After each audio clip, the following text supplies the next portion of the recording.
Hello, Maybelline New York sensational liquid matte ലിപ്സ്റ്റിക്കുമായിട്ടാണ് കേട്ടോ ഇന്നത്തെ എൻ്റെ വരവ്. ഇതിൻ്റെ ഷെയ്ഡ് വന്നിട്ട് മെയ്ഡ് ഈസി 11 ആണ് കേട്ടോ. നല്ലൊരു ലിപ്സ്റ്റിക്കാണ്, പക്ഷെ ഭയങ്കര ഡ്രൈയിങ് ആണ്. അതുപോലെ തന്നെ നമ്മുടെ ലിപ്സ് നന്നായിട്ട് മോയ്സ്ചർ ചെയ്തിട്ടില്ല എങ്കിൽ നല്ലതുപോലെ സ്റ്റിക്ക് ചെയ്യും, ഭയങ്കരമായിട്ട് ഡ്രൈയും ആക്കും. സോ ഒരു ലിപ് ബാം ഇട്ടാതെ നമുക്കിത് യൂസ് ചെയ്യാൻ പറ്റത്തില്ല.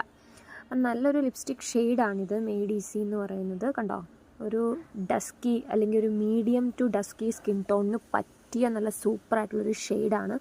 ഷെയ്ഡ് വൈസ് ഓക്കെയാണ്. പിന്നെ അതിൻ്റെ ലാസ്റ്റിംഗ് പവർ എന്ന് പറഞ്ഞു കഴിഞ്ഞാൽ ഒരു 5 to 6 hours ഒക്കെ ലാസ്റ്റ് ചെയ്യും. പക്ഷേ ഓയിലി ഫുഡൊക്കെ നമ്മൾ ഒരുപാട് കഴിച്ചു കഴിഞ്ഞാൽ കുറച്ചൊക്കെ പോകും, എന്നാലും സ്റ്റെയിൻ അതുപോലെ തന്നെ നിൽക്കും, സ്റ്റെയിൻ അവിടെ കാണും.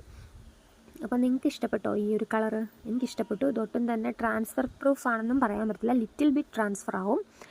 ബട്ട് എന്തൊക്കെയാണെന്ന് പറഞ്ഞാലും എനിക്കിഷ്ടപ്പെട്ടു. അത്രയേ ഉള്ളൂ. ടാറ്റാ.